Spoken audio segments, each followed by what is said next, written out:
ഇരിക്കുകയാണ്. പക്ഷെ ഒരു ബ്ലഡ് ഒന്നും തോത്തണമൊന്നുമില്ല അപ്പോൾ ഡ്യൂട്ടി ഡോക്ടർമാരാണ് ഉണ്ടായിരുന്നത്. അപ്പോൾ ഒരു CT സ്കാൻ ചെയ്യാൻ വേണ്ടി എഴുതി തന്നിട്ട് അങ്ങനെ 10 മണിക്ക് ചെന്നിട്ട് 1 മണിക്കാണ് പറയണത് സ്കാനിങ്ങിന് കംപ്ലൈൻ്റ് ആണ് ഇപ്പോഴാണ് അറിയണത് ചെയ്തെടുത്തിട്ടാ. അതാണ് എവിടെ ചെന്നാലും ബ്ലഡ് വരുന്ന കണ്ട ഏത് ഡോക്ടർമാരും എവിടെ ചെന്നാലും ചെയ്യേണ്ട ഒരു കാര്യം അതാണ് കേട്ടോ.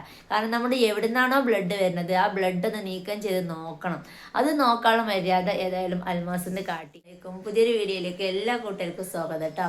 അപ്പോൾ കുറേ ദിവസം ഞാൻ ഇങ്ങനെ ഒരു വീഡിയോ ചെയ്യണം എന്ന് വിചാരിച്ച് നിൽക്കണം. അപ്പോൾ ഒന്നും കൂടെ നടന്നില്ല കേട്ടോ സത്യം പറഞ്ഞാൽ.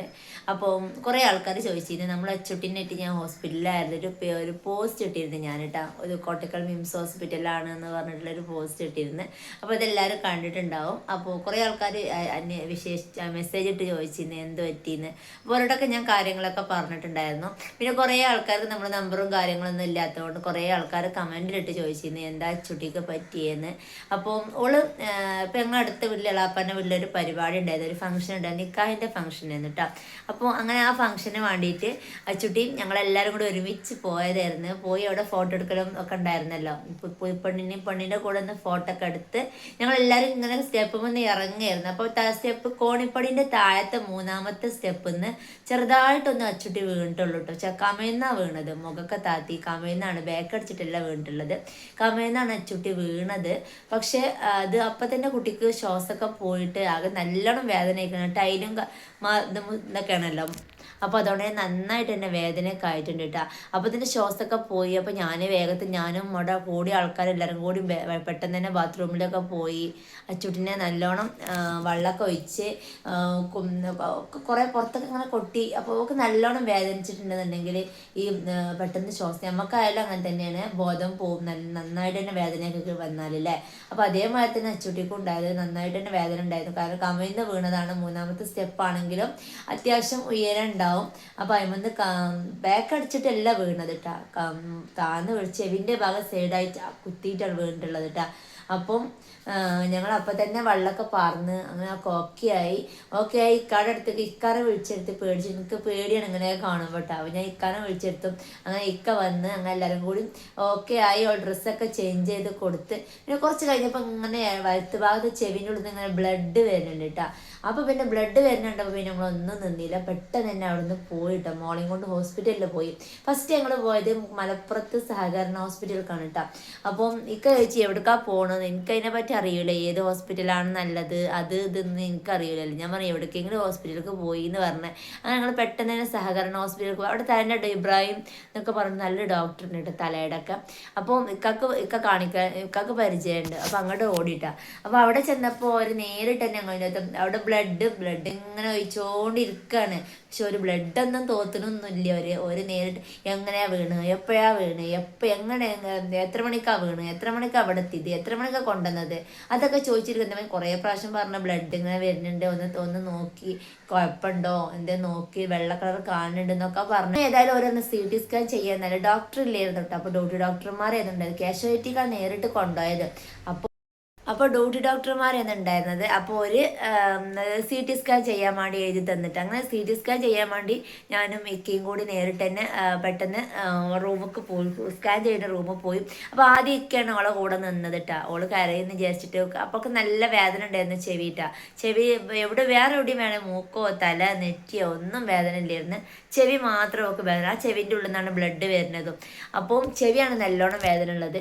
അപ്പോൾ ഇക്ക ഓളയും പിടിച്ചിട്ട് രണ്ടാളും കൂടി CT സ്കാൻ റൂമൊക്കെ പോയി സ്കാൻ ചെയ്തുകൊണ്ടിരിക്കുകയാണ് കേട്ടോ. അപ്പോൾ കുറേ ഓളിങ്ങനെ വേദന കൊണ്ട് തന്നെ തല ഇങ്ങനെ ഇളക്കണതുകൊണ്ട് തന്നെ ശരിയാവണില്ല എന്ന് പറഞ്ഞിട്ട് കുറേ എന്തോ ഒരു കോട്ടൊക്കെ ഇട്ടിട്ട് ഞാൻ ഓളെ കൂടെ നിന്ന് സ്കാൻ ചെയ്യാനായിട്ട് പറഞ്ഞ് കുറേ നേരം ഇങ്ങനെ ഒഴിഞ്ഞെടുത്തിട്ടും അതൊക്കെ ആയിട്ട് ഓളെ അനങ്ങാതെ കിടന്നിട്ടാ. അങ്ങനെ 10 മണിക്ക് ഹോസ്പിറ്റലിലെത്തി. 1 മണി വരെ ഞങ്ങളുടെ ആ ഹോസ്പിറ്റലിൽ തന്നെ ആയിരുന്നു. അപ്പോൾ സ്കാനിങ്ങിൻ്റെ റിപ്പോർട്ട് കിട്ടുന്നൊക്കെ കിട്ടുന്നൊക്കെ പറഞ്ഞിട്ടാ. സ്കാനിങ് റിപ്പോർട്ടിന് വേണ്ടി വെയിറ്റ് ചെയ്തപ്പോൾ പിന്നെ അവിടെ ഒരു തന്നെ ഇവിടെ കംപ്ലൈൻ്റ് ആണ്, CT സ്കാന് കംപ്ലൈൻ്റ് ആണെന്ന് ഇപ്പോഴാണ് അറിയുന്നത് എന്ന് പറഞ്ഞിട്ടോ. 10 മണിക്ക് ചെന്നിട്ട് 1 മണിക്കാണ് പറയണത് സ്കാനിങ്ങിന് കംപ്ലൈൻ്റ് ആണ് ഇപ്പോഴാണ് അറിയണതെന്ന്. അതിൽ ഞങ്ങൾ അവിടുന്ന് പെട്ടെന്ന് തന്നെ അപ്പോൾ അവിടുന്ന് ഒരു ഗ്ലൂക്കോസ് ഇട്ടിട്ടോ, കുറച്ചൊരു ഗ്ലൂക്കോസ് ഇട്ട് അങ്ങനെ പെട്ടെന്ന് തന്നെ ഞങ്ങൾ കോട്ടക്കൽ അൽമാസ്ക്കാണ് പോയത് കേട്ടോ. കോട്ടക്കൽ അൽമാസ് എന്ന് പറഞ്ഞാൽ നല്ല ഹോസ്പിറ്റലാണ്, എല്ലാവിധ ഡോക്ടർമാരും ഉണ്ട്, പക്ഷെ ഒക്കെ ഉള്ള ഹോസ്പിറ്റലാണ്. അപ്പോൾ ഞങ്ങൾക്ക് മലപ്പുറമാണ് എപ്പോഴും ഓർഡർ മലപ്പുറത്തേക്കാണ്. മലപ്പുറം കോട്ടക്കലും ഞങ്ങൾക്ക് സെയിം ആണ് ദൂരമൊക്കെ, പക്ഷെ എപ്പോഴും ഞങ്ങൾ എന്ത് കാര്യത്തിലും ഓർഡർ മലപ്പുറത്തേക്കാണ് കേട്ടോ. അതുകൊണ്ടാണ് ഇപ്രാവശ്യം മലപ്പുറം ഹോസ്പിറ്റലിലേക്ക് തന്നെ പോയത്. അപ്പം പിന്നെ ഞങ്ങൾ അൽമാസ്ക്കാണ് പോയത് കേട്ടോ. അപ്പോൾ അൽമാസിലെത്തിയതും അവരപ്പം തന്നെ കാഷ്വാലിറ്റിക്ക് ഞങ്ങൾ നേരിട്ട് തന്നെ എമർജൻസിക്കാണ് പോയത്. അപ്പോൾ തന്നെ ഒരു എനിക്ക് ഒരു സന്തോഷം എന്താണെന്ന് വെച്ചാൽ ചെന്ന പാടെ തന്നെ ഒരു സിസ്റ്ററൊക്കെ വിളിച്ചെടുത്തി അവൾ ചെവി മൊത്തമായിട്ട് തന്നെ ക്ലീൻ ചെയ്തെടുത്തു കേട്ടോ. അതാണ് എവിടെ ചെന്നാലും ബ്ലഡ് വരുന്ന കണ്ട ഏത് ഡോക്ടർമാരും എവിടെ ചെന്നാലും ചെയ്യേണ്ട ഒരു കാര്യം അതാണ് കേട്ടോ. കാരണം നമ്മൾ എവിടെ നിന്നാണോ ബ്ലഡ് വരുന്നത് ആ ബ്ലഡ് ഒന്ന് നീക്കം ചെയ്ത് നോക്കണം. അത് നോക്കാനുള്ള മര്യാദ ഏതായാലും അൽമാസിന് കാട്ടി. അപ്പോൾ അവിടെ ഒരു ചെന്നേക്ക് തന്നെ ബ്ലഡൊക്കെ മാറ്റി ക്ലീനാക്കി, ചെവിയൊക്കെ ഒന്ന് ക്ലീനാക്കിയിട്ട് ഓളെ പെട്ടെന്ന് തന്നെ ഓരോ അർജൻറ്റായിട്ട് തന്നെ എമർജൻസി ആയിട്ട് തന്നെ CT സ്കാൻ ചെയ്യാനുള്ള കൊണ്ടുപോയിട്ടാണ്. അപ്പോൾ ചെന്ന പാടെ തന്നെ അതൊക്കെ ചെയ്തപ്പോൾ തന്നെ നമുക്കൊരു ആശ്വാസമാണ്. കാരണം അവിടെ നിന്ന് ഇങ്ങനെ ഒഴിച്ചുകൊണ്ടിരിക്കുകയാണ് ബ്ലഡ്. അവിടെ ചെന്നപ്പോൾ ഞാൻ പഞ്ഞി ചോദിച്ച് വാങ്ങി ഞാൻ തന്നെ തുടച്ചു കൊടുക്കുകയാണ് ചെയ്തത്. ഇവിടെ അവർ ക്ലീൻ ചെയ്ത് നന്നായിട്ട് തന്നെ ക്ലീൻ ചെയ്ത് കുട്ടിയുടെ CT സ്കാൻ അർജൻറ്റ് എടുത്തിട്ട് അർജൻറ്റായിട്ട് CT സ്കാനൊക്കെ മാറ്റുകയാണ് ചെയ്തത്. അപ്പോൾ ഞാനായിരുന്നു നിന്നത്. അപ്പോൾ ഞാനും ഓളും കൂടി CT സ്കാനൊക്കെ ചെയ്തപ്പോൾ ചെയ്തിട്ട് പിന്നെയും കാഷ്വാലിറ്റിക്ക് വാർഡിലേക്ക് തന്നെ വന്ന്. അപ്പോൾ കുറച്ച് മരുന്ന്, പിന്നെ കഴുത്തുനിന്നാണോ ബ്ലഡ് അധികം കഴുത്തിൻ്റെ ഭാഗത്തു നിന്നാണ് ബ്ലഡ് കുറയുന്നൊക്കെ പറഞ്ഞിട്ട് കഴുത്തിന് ഒരു ഇതൊക്കെ ഇടുമല്ലോ, ബെൽറ്റൊക്കെ ഇട്ടിട്ടാണ് കുറച്ച് കഴിഞ്ഞപ്പം അതൊക്കെ ഇട്ട്. അപ്പോൾ അതിന് ഒക്കെ ഭയങ്കര ക്ഷീണിട്ട് അവിടെ നിന്ന് ഇങ്ങോട്ട് യാത്ര ചെയ്തതും മലപ്പുറത്ത് നിന്ന് അങ്ങോട്ട് കൊണ്ടുപോയതും പിന്നെ വേദന ഉണ്ട്, വേദനയ്ക്ക് എന്തൊരു ഇഞ്ചക്ഷനൊക്കെ അടിച്ചതും ഒക്കെ ഭയങ്കര ക്ഷീണം കുട്ടിക്ക്. അങ്ങനെ കുറച്ച് നേരം നല്ല ഉറങ്ങി. അങ്ങനെ ഉറങ്ങി കുട്ടി ഇങ്ങനെ ഉറങ്ങാനുണ്ട്. അപ്പോൾ ഡോക്ടേഴ്സൊക്കെ വന്ന് ഇങ്ങനെ കുറേ വിളിച്ചതും കാര്യങ്ങളൊക്കെ ഉണ്ടായിരുന്നു കേട്ടോ. അപ്പോൾ ഓള് ക്ഷീണം കൊണ്ട് ഉറങ്ങിയതാണ്. അത് പരിപാടി ആയതുകൊണ്ട് തന്നെ ഓള് രാവിലെ എണീറ്റിട്ടുണ്ട് കേട്ടോ. അപ്പോൾ അതുകൊണ്ടാവും 1 മണി 2 മണിയൊക്കെ ആയപ്പോൾ കുട്ടി നന്നായിട്ടൊന്ന് ഉറങ്ങിയിട്ട. അപ്പോൾ ഉറക്കം കഴിഞ്ഞതിന് ശേഷം ബ്ലഡ് എടുക്കലും ബ്ലഡ് ചെക്ക് ചെയ്യലും അങ്ങനത്തെ കാര്യങ്ങളൊക്കെ ചെയ്ത് അപ്പോൾ CT സ്കാനിൻ്റെ റിപ്പോർട്ട് വന്നപ്പോൾ ചെറുതായിട്ട് തലൻ്റെ ഈ ചെവി വലതുഭാഗത്ത് ചെവിയിൽ നിന്നാണ് ബ്ലഡ് വരുന്നത്. അപ്പോൾ വലതുഭാഗത്ത് ചെവിൻ്റെ അതിൻ്റെ ഉൾഭാഗത്ത് തലൻ്റെ അവിടെ ചെറുതായിട്ട് സ്ക്രാച്ച് വന്നിരിക്കണം കേട്ടോ. പൊട്ടിയിട്ടില്ല, ചെറുതായിട്ട് സ്ക്രാച്ച് ഉണ്ട് കേട്ടോ. അപ്പോൾ ആ സ്ക്രാച്ച് ഉള്ളതുകൊണ്ടാണ് ബ്ലഡ് വരുന്നത് കേട്ടോ. തലൻ്റെ ചെവിൻ്റെ ഉള്ളിൽ നിന്ന് ബ്ലഡ്, നമ്മൾ തലക്ക് എന്തെങ്കിലും വീണാൽ ബ്ലഡ് മൂക്കുന്നും തലേന്നൊക്കെ ബ്ലഡ് വരുന്നത് തലൻ്റെ ഉള്ളിൽ എന്തെങ്കിലും ഇഷ്യൂസ് ഉണ്ടായിട്ടാവും കേട്ടോ, പുറത്തേക്കല്ല. അപ്പോൾ അച്ചുട്ടിക്കും അങ്ങനെ തന്നെയായിരുന്നു. തലൻ്റെ ഉൾഭാഗത്ത് വലതുഭാഗത്ത് ചെവിൻ്റെ ബാക്കിലായിട്ട് ചെറുതായിട്ട് സ്ക്രാച്ച് ഉണ്ടെന്ന് പറഞ്ഞു. അപ്പോൾ അതിമെന്നാണ് ബ്ലഡ് വരുന്നത് എന്ന് പറഞ്ഞിട്ടാണ്. അതിൽ പിന്നെ ICക്ക് കുട്ടികളൊരു ഷാനവാസ് ഡോക്ടർ ഉണ്ട് കേട്ടോ, ന്യൂറോളജി സർജനാണ്. അപ്പോൾ അദ്ദേഹം വന്ന് അദ്ദേഹത്തിനാണ് ടോക്കൺ എടുത്തതും അദ്ദേഹം വന്ന് കാണുന്നൊക്കെ പറഞ്ഞ് അങ്ങനെ ICക്ക് ഷിഫ്റ്റ് ചെയ്യാണെന്ന് പറഞ്ഞു. അപ്പോൾ തന്നെ അവിടെ കാഷ്വാലിറ്റിയിൽ നിന്ന് നേരിട്ട് തന്നെ ICക്ക് ഷിഫ്റ്റ് ചെയ്തിട്ടാ. അങ്ങനെ ഒരു ദിവസം ICUവിൽ കിടന്ന് ICUവിൽ നല്ല കെയറിങ്ങും കാര്യങ്ങളും ഒക്കെയാണ് കേട്ടോ. ഒരു ദിവസത്തെ ICൻ്റെ റൂം വാടക മാത്രം നമുക്ക് 4000 പേയ്മെൻറ്റ് ചെയ്യണം. പിന്നെ ടോട്ടൽ 5000 പേയ്മെൻറ്റ് ചെയ്തിട്ടാണ് നമ്മൾ ICക്ക് മാറ്റുക. അങ്ങനെ അവിടെ നിന്ന് ICക്ക് അപ്പം തന്നെ മാറ്റി. നല്ല കെയറിങ്ങും കാര്യങ്ങളുമായിരുന്നു ICയിൽ. നമ്മളെ നോക്കാനായിട്ടൊരു സിസ്റ്ററൊക്കെ ഉണ്ടാവും, കുട്ടിയുടെ എല്ലാ കാര്യങ്ങളും നോക്കും. നല്ല കെയറിങ്ങും കാര്യങ്ങളായിരുന്നു കേട്ടോ. അങ്ങനെ അവിടെ നിന്ന് ICയിൽ മാറ്റി. ഒരു ദിവസം ICയിൽ കിടന്ന് അപ്പോൾ അന്ന് വൈകുന്നേരം രാത്രിയൊക്കെ ആയപ്പോൾ തന്നെ ബ്ലഡൊക്കെ നിന്നിക്കണം കേട്ടോ പിറ്റേ ദിവസം. അപ്പോൾ തന്നെ IC ചെന്നപ്പോൾ തന്നെ അവൾക്ക് ഓക്സിജനൊക്കെ കൊടുത്തിരുന്നു. ഓക്സിജനൊക്കെ കൊടുത്ത് അവള് പിറ്റേ ദിവസം രാവിലെ ആയപ്പോൾ ബ്ലഡൊക്കെ കുറവ് ചെറുതായിട്ട് തന്നെ വരുന്നുള്ളെങ്കിലും അത്യാവശ്യമൊക്കെ വന്നിരുന്നു കേട്ടോ. അപ്പോൾ അതൊക്കെ നിന്ന് കുറവുണ്ടായിരുന്നു. പിന്നെ അന്ന് രാത്രി ഒരു പ്രാവശ്യം ഉച്ചക്ക് ചെന്നൈക്കൊരു CT സ്കാനിങ് എടുത്ത് പിന്നെ രാത്രി 12 മണി ടൈമിൽ വേറൊരു CT സ്കാനും എടുത്തിട്ടാ. അപ്പോൾ രണ്ടാമത്തെ സ്കാനിങ്ങിൻ്റെ റിപ്പോർട്ടൊക്കെ രാവിലെയാണ് കിട്ടിയത്. അപ്പോൾ അതിൽ ഓക്കെയാണ്, ചെറുതായിട്ടും ഒരു ഇതെല്ലാം ഉള്ളായിരുന്നു, അതിന് കൂടിയിട്ടൊന്നുമില്ല, അതൊക്കെ ഓക്കെയാണ്, ക്ലിയർ ആണെന്നൊക്കെ പറഞ്ഞ്. അപ്പോൾ ഉച്ചയ്ക്ക് ശേഷം റൂമൊക്കെ മാറ്റാന്നൊക്കെ പറഞ്ഞ് അങ്ങനെ ഒരു ദിവസം ICയിൽ കിടന്നു കേട്ടോ. അപ്പോൾ ഓക്സിജന് അപ്പോഴും എടുത്തിട്ടില്ലായിരുന്നു, കഴുത്തിലും പട്ട വെച്ചിരുന്നു, ഓക്സിജനും എടുത്തിരുന്നു, പിന്നെ ഓക്സിജനും വെച്ചിരുന്നു, പിന്നെ ഗ്ലൂക്കോസ് വിട്ടുകാണ്ട് ഒരു ദിവസം അവിടെ കിടന്ന് അൽഹംദുലില്ലാഹ് റാഹത്തായിട്ട് പിറ്റേ ദിവസം റൂമൊക്കെ ഡിസ്ചാർജ് ആയിട്ടോ.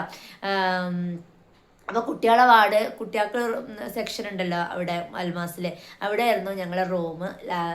അപ്പോൾ അവിടെ റൂമിൽ 3 ദിവസം കിടന്ന് അങ്ങനെ 4 ദിവസം അൽമാസിൽ അഡ്മിറ്റ് ആയിരുന്നു. അങ്ങനെ പിന്നെ മക്കൾ അവിടെയും ഇവിടെയൊക്കെ ആയൊരു സമാധാനക്കുറവുണ്ടായിരുന്നു കേട്ടോ. അപ്പോൾ എൻ്റെ മനൂട്ടന് ഇവിടെ തന്നെ ഉണ്ടായിരുന്നു. പെരിയൂരീസം ഓനാണ് ഹോസ്പിറ്റലിൽ നിന്നത്. പിന്നെ വലിയ താത്ത ഉണ്ടായിരുന്നു കൂടെ. അന്നും പിറ്റേ ദിവസം ഇക്കയുടെ പെങ്ങളുണ്ടായിരുന്നു കൂടെ നിൽക്കാൻ. ഇക്ക അങ്ങോട്ട് പോന്ന്. പിറ്റേ ദിവസം ഇക്ക വന്ന് റൂമിലേക്ക് ഷിഫ്റ്റ് ചെയ്തതിന് ശേഷം ഇക്ക വന്ന് ഒരു ദിവസം അവിടെ നിന്ന്. പിന്നെ മനോട്ടിന് ഒരു ദിവസം നിന്ന്. പിറ്റേ ദിവസം ഞങ്ങൾ പോകുകയും ചെയ്തു. ടോട്ടൽ 4 ദിവസം ഹോസ്പിറ്റലിൽ കഴിയേണ്ടി വന്നു കേട്ടോ അച്ചൂട്ടിനെയും കൊണ്ട്. അപ്പോൾ ഡോക്ടർ നമ്മൾ ഡിസ്ചാർജ് ആയി പോന്നിട്ടുണ്ട്. അപ്പോൾ ഡോക്ടർ പറഞ്ഞത് ഇനി ഒരാഴ്ച കഴിഞ്ഞിട്ട് ഒന്നും കൂടി ചെക്ക് ചെയ്യാനുണ്ട്. ഒരു 10-ാം തീയതിയാണ് ചെക്ക് ചെയ്യാൻ പറഞ്ഞിട്ടുണ്ട്. അപ്പോൾ ഇനി അച്ചൂട്ടിനെ കൊണ്ട് ചെക്ക് ചെയ്യാൻ പോകണം. പിന്നെ 2 ചെവിൻ്റെ ഡോക്ടറെയും അതുപോലെ തന്നെ നമ്മുടെ ന്യൂറോളജി സർജൻ ഒരു ഷാനവാസ് ഡോക്ടറാണ് കാണിക്കാനുള്ളത്. ഷറഫലി ഷാനവാസ്, ഈ 2 ഡോക്ടർമാരാണ് കാണിക്കാനുള്ളത്. പിന്നെ അപ്പം ഇനി അങ്ങോട്ട് കൊണ്ടുപോകണം. പിന്നെ ഏതായാലും ഒരുപാട് പേടിച്ചിരുന്നിട്ടോ, ഒരുപാട് പേടിയായിരുന്നു.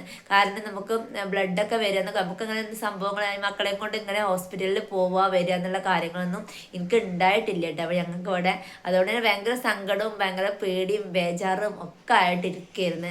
ഏതായാലും അൽഹംദുലില്ലാ റാത്തായി എൻ്റെ കുട്ടിയുടെ റാത്തായിട്ട് ഇരിക്കുന്നുണ്ട്.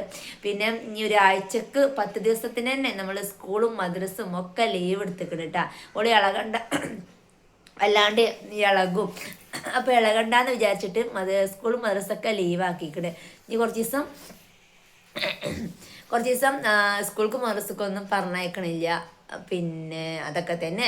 പിന്നെ കുട്ടികൾ 3 ആൾ എൻ്റെ പെരീക്കാക്കിയിട്ട്. അപ്പം അന്ന് ഹോസ്പിറ്റലിൽ ഞങ്ങൾ കൊണ്ടുപോയ അന്ന് തന്നെ ഇമ്മിയൊക്കെ വന്നിരുന്നു അവിടുന്ന്. അപ്പം ഉമ്മാൻ്റെ കൂടെ പൊന്നോനെയും ആദിമോനെയും അല്ലുട്ടനെയും 3 ആളെയും ഞങ്ങൾ പെരീക്ക് പറഞ്ഞയച്ചിട്ടാ, എൻ്റെ പെരീക്ക് പറഞ്ഞയച്ച്.